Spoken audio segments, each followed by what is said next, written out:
En todos mis años viendo One Piece, el único arco que a mí verdaderamente me dolió y me decepcionó de forma estratosféricamente grande fue Wano. Y a ver, Wano empezó bien. Los dos primeros actos, a pesar de que tenía sus cosas raras, estaba muy bien. Tenía sus cosas buenas que podríamos destacar en un video. Pero la verdad es que cuando llegamos al acto 3, si lo vemos con detalles, nos damos cuenta de ciertos detallitos ahí que Oda puso descaradamente en el acto 3. Nos daremos cuenta de que los samuráis de Wano fueron la cosa más estúpida e innecesaria de todo este arco. Y es que si vemos a detalle toda la participación de los samuráis, de los Akasayas y toda la gente de Wano, nos daremos cuenta de que ellos fueron completamente innecesarios para el desarrollo de la trama de los Mugiwaras. O sea, los samuráis de Wano no influyeron en nada, en absolutamente nada, en la alianza de Luffy, Law y Kid. No influyeron en nada. A eso súmenle que desde el inicio, cuando nos presentaron a los estúpidos de Momonosuke, Kinemon y Kanjuro por allá en el año 2012 y 14, son un completo desastre porque son de los peores personajes de One Piece. En retrospectiva, si analizamos todo, nos daremos cuenta que nada de lo que envuelve a los samuráis tiene sentido. Y si lo vemos con más detalle y con ojo crítico, los samuráis de Wano son relleno. Y en este video de razones te lo voy a explicar. Kinemon y Momonosuke en Punjasar. A ver, todo lo que envuelve a Kinemon y a Momonosuke en Punjasar, en retrospectiva, o bueno, para mí siempre me resultó completamente forzado. Y es que la primera vez que se encuentran con Kinemon, Nami, Chopper, Franky, les importaba un pepino la cabeza cortada de Kinemon. Literal, ellos salieron corriendo y la abandonaron ahí a medio armar. O sea, no les importaba un carajo. El único que sintió lástima de Kinemon fue Sanji. Y durante todo el arco, el único que sintió lástima de Kinemon fue Sanji. Y ahora hablemos de Luffy. Las únicas interacciones que existen entre Luffy y Kinemon en Punjasar fueron al final, cuando Luffy lo rodeó con el brazo y empezaron a comer y a reírse. Después está el caso de que las únicas otras interacciones que existen entre estos, hablando únicamente del manga, fueron cuando Luffy encontró las piernas de Kinemon en el lado ardiente de la isla. Eso fue todas las interacciones que hubieron entre estos dos. Después vamos al arco de Dressrosa y yo todavía no entiendo por qué estos tipos estaban montados en el barco. Me estoy olvidando de Momonosuke. Es que Momonosuke es la cosa más osa que existe. Luffy lo encuentra cuando es un dragón, entonces Momonosuke de alguna forma vuela. Luffy por lástima lo lleva con él al enfrentamiento contra Caesar, pero más allá de una escena donde Momonosuke casi tira la comida al suelo y Sanji lo iba a matar por esto, la verdad es que Momonosuke es un personaje insoportable. De todos los niños con importancia en One Piece que han tenido relevancia, Momonosuke es sin duda el más insoportable de todos, y en casi todos los arcos hay un niño que tiene relevancia y este es el peor de todos. Relleno en Dressrosa. Dressrosa es un arco casi perfecto. Casi. Tiene sus detallitos y sus cosas raras y como tal los 100 capítulos que abarca Dressrosa en el manga son capítulos casi perfectos, porque si yo me pongo a analizar el arco de Dressrosa en el manga, les puedo decir que 5 o máximo 7 capítulos son de relleno que no influye en absolutamente nada en el desarrollo de todo el arco de Dressrosa, y todos esos capítulos que no influyen en nada y que son meramente relleno, están involucrados la gente random de Dressrosa que simplemente estaban ahí para poner más dramático a la jaula de pájaros y a todo el conflicto del arco, y los 4 o 5 capítulos que Oda le dedicó a Kinemon buscando al imbécil de Kanjuro por todo Dressrosa. Y es que es literal, todas las veces que veíamos a Kinemon rondando por Dressrosa era relleno porque el tipo no influyó, no hizo y no aportó absolutamente nada. Fue completamente irrelevante en todo el arco. Él no influyó en nada, no ayudó en la pelea pelea contra los Don Quijote. Al final Kanjuro dio más problemas de lo que ayudó. Absolutamente nada, fueron completamente irrelevantes. Si hablamos de Momonosuke, todas las escenas de este tipo daban cringe. Y Brook se lo papió de forma espectacular. Le dijo, tú a mí no me puedes dar órdenes, yo solamente sigo órdenes de Luffy. Papiado completamente.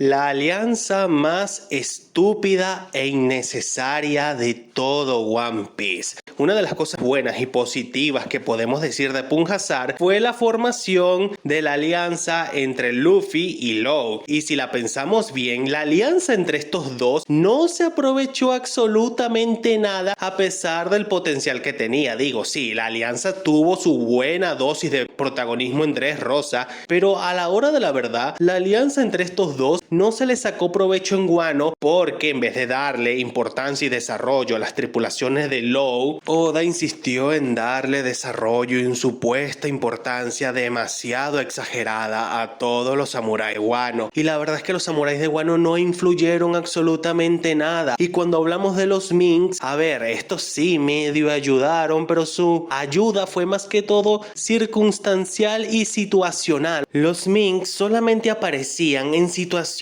aisladas, en batallas fuera de cámaras y en situaciones que pasaban cada 5 o 10 capítulos. O sea, solamente vean lo ocurrido con Luffy cuando Kaido lo tiró de Onigashima. Si no hubiera sido por los nakamas de Law, que estos lo salvaron, Luffy se habría ahogado en el mar. La tripulación de Law apareció poco en el acto 3 de Wano y con una sola participación se robaron todo el show. Pero volviendo al inicio, o sea, la alianza es completamente estúpida porque los Minks, como ya dije, fueron una ayuda situacional y circunstancial. Todo lo que envolvía a Inuarashi y Nekomamushi, la verdad es que llegó un punto que se veía forzado. O sea, su venganza contra Jack parecía relleno ya llegado a un alto punto. La batalla de Onigashima. Lo ocurrido con Perospero también fue relleno porque si hubiésemos sido serios, los que se debieron haber enfrentado a Perospero en conjunto debieron haber sido Chopper, Brook y Carrock. En equipo debieron haberse enfrentado a Perospero. Y existen 1000 razones para que esta batalla existiera, pero nunca se dio. Pero la alianza pirata, ninja, samurái y mink fue la cosa más estúpida, innecesaria y completamente intrascendente dentro de One Piece, porque a la hora de la verdad no influyeron en nada. Lo que hicieron los Mugiwaras no afectaba a los samuráis y lo que hicieron los samuráis no afectaba a los Mugiwaras, ni a la tripulación de Law, ni a la de Kid, ni a prácticamente a ninguno del lado de los piratas que estaban del lado de Luffy, Kid y Law. Fue necesaria, no fueron unos completos inútiles porque no influyeron en nada. Y es que no hay una ayuda, un aporte, un apoyo, algo que tú digas, bueno, sin la ayuda de los samuráis o los yakuza o los minks, esto no se hubiera podido lograr. No hay nada así en Wano que tú digas, sin la ayuda de los samuráis no se hubiese podido lograr. Los únicos personajes que se pueden decir fueron indispensables en Wano fueron Otama y Raizo. De ahí en fuera, ningún otro se podría decir que fue indispensable. El acto 1 de Wano nos presentó a muchos personajes que la verdad no nos interesan o a la final parecían interesantes pero no hicieron nada trascendente. Y es que a ver, en el primer acto se nos presentaron a la mayoría de Akasayas y la verdad es que los Akasayas fueron de la cosa más sosa, estúpida y vendehumo que pudo haber tenido el arco de Wano. Y es que ellos no influyeron en absolutamente nada. El único que aportó algo en todo el arco fue Raizo, porque Raizo estuvo junto a los Mugiwaras, o más específicamente estuvo junto a Luffy la mayoría del arco. También está el caso de que Otama hizo más que casi todos los Akasaya juntos, hizo más que el supuesto Shogun de Wano. Otama hizo más que Momonosuke en un arco donde supuestamente él era el personaje más importante. Y es que a ver, sin contar a Otama y a Raizo, el resto de personajes de Wano son completamente intrascendentes y completamente estúpidos, no nos importan. Kiku era un personaje interesante al principio, lo que terminó dando fue pena ajena. Kiku era un buen personaje al principio, pero al final terminó dando pena ajena porque lo maltrataron de todas las formas habidas y por haber. Debió haber muerto y no murió. ¿Por qué? Por los jajas, como siempre. Y mi desagrado hacia Kinemon en este arco simplemente aumentaba con cada capítulo que aparecía.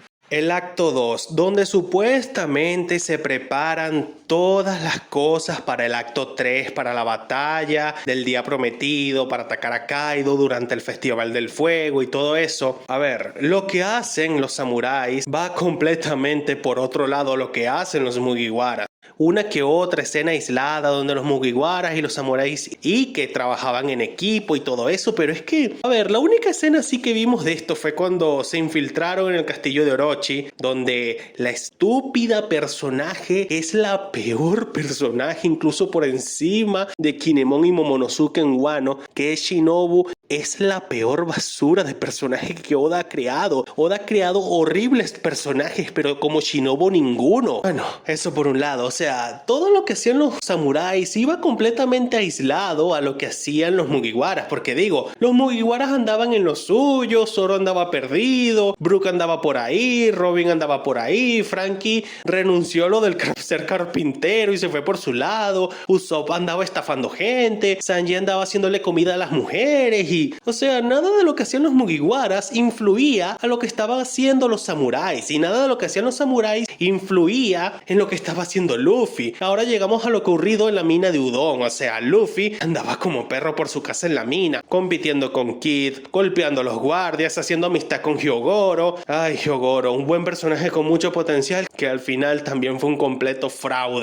O sea, este viejito nos infló a los jefes yakuza de las diferentes regiones de Wano como posible grandes aliados que al final los yakuza simplemente fueron relleno porque no aportaron absolutamente nada a la batalla final. Simplemente eran personajes que estaban allí para exponer, para hablar y decir lo que estaban haciendo los demás. O sea, ellos no aportaron nada en la batalla final. Y continuando hablando con lo ocurrido en la mina, nos inflaron a los jefes yakuza que no hicieron nada. Lo repito otra vez, Hyogoro empezó bien pero terminó mal. Y Raizo se había infiltrado en la mina para rescatar a Luffy entre comillas, pero Luffy no necesitó rescate de nadie. Luffy se escapó solo. Y Raizo, en lugar de encontrar las llaves de las esposas de Luffy, encontró las llaves de las esposas de Caribou. Y ni siquiera es que Caribou haya tenido una gran participación en el arco de la mina, simplemente robó comida y se la dio a Luffy y poco más. O sea, un completo fraude. Y así Raizo, a pesar de que estuvo ahí, no hizo nada. Hyogoro tampoco hizo nada, simplemente le enseñó el Ryou a Luffy, que al final el Ryou quedó completamente opacado en el haki del conquistador avanzado. O sea, ¿para qué se le dedicó tanto tiempo el Ryou para que al final no fuera nada?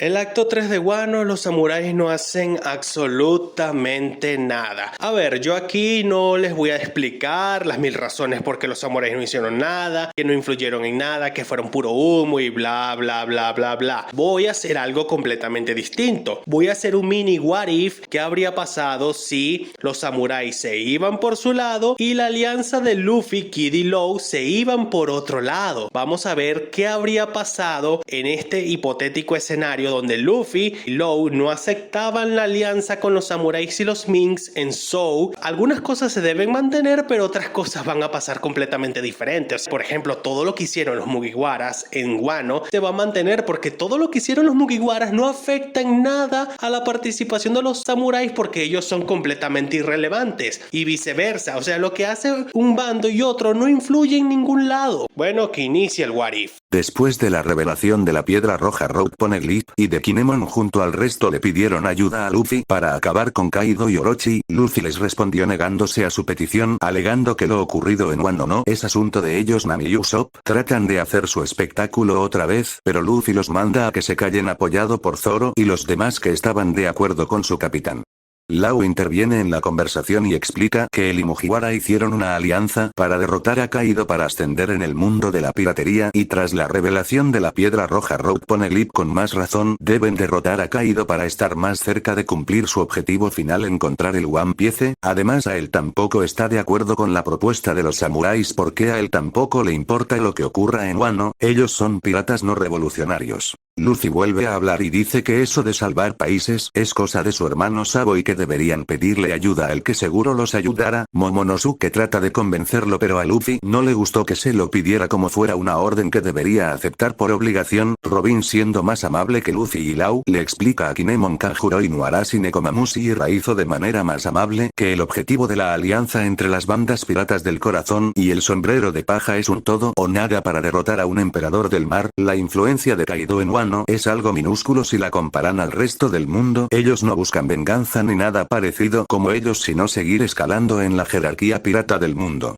Después todos esos argumentos y tras ver que no los pueden convencer, Kinemon y los demás desisten de seguir insistiendo, pero igual terminan en buenos términos y todos se van juntos a Wano de la misma forma porque a pesar de no lograr la alianza que querían, eso no es excusa para no continuar juntos con el viaje, y además Inuarashi resalta algo importante como la alianza de Luffy y Lau irán tras de Kaido. Ellos pueden atacar a Orochi sin la intervención de Kaido, entonces se dan cuenta que es cierto y que a pesar de no tener una alianza como tal, aún así tienen intereses en común. Entonces Kinemon reformula su plan. Los sucesos de Isla Pastel ocurren igual que la historia original. Van para allá con Pedro y Carrot, rescatan a Sanji, Luffy y Veje se unen para intentar matar a Big Mom, todo sale terriblemente mal, todos escapan, pasa lo mismo que la historia original y los Mugiwaras huyen. Llegan a Wano, todo el acto 1 pasa casi igual, la única diferencia es que no hacen una falsa reunión para hacer una estrategia, Luffy es capturado y encerrado. El acto 2 pasa lo mismo, todos se separan, los samuráis y Mix por su lado y los piratas por otro, ningún pirata aparte de Luffy es capturado. Todo lo ocurrido en la mina de Udon pasa igual con Queen y la lucha de sumos, y al final todo pasa igual y Luffy aprende el Ryou. Kid y Killer se van por su lado. Por cierto, en esta versión Big Mom nunca llegó a Wano, cayó del otro lado de la cascada y no en el interior del país. Sus hijos lidian con su madre con amnesia. El acto 3, los samuráis, debido a la estúpida suerte de Kinemon todo les sale bien sin ninguna razón. Kanjuro los traiciona y se lleva al Shogun llorón. Aparecen los 3 buques de guerra de Kaido, pero con la llegada de Denjiro este hace un ataque sorpresa y con esfuerzo hunden los barcos. Llegan al primer punto de control antes de llegar a Onigashima, derrotan a todos y llegan a Onigashima pero no entran por la puerta principal, desembarcan en los alrededores, se disfrazan y van por diferentes caminos, se infiltran con éxito sin llamar la atención. Nekomamushi, Zoro y Marco llegan antes, derrotan a Kanjuro y después de que Kaido matará a Orochi y declarará sus intenciones de guerra mundial y buscar el One Piece, los samuráis y los Mix atacan por sorpresa. Kaido sube al techo con los akazayas y abajo se quedaron los yakuzas al mando, pero a pesar de luchar con ferocidad y de derrotar a los ninjas y samuráis de Orochi, además de que Yamato se unió a los samuráis para enfrentarse a su padre en el techo, igual se ven superados. Abajo en el escenario algo inesperado ocurre. X-Drake resulta ser un infiltrado y es expuesto, por lo tanto también se une al bando de los samuráis, pero al final todos fueron derrotados y sometidos.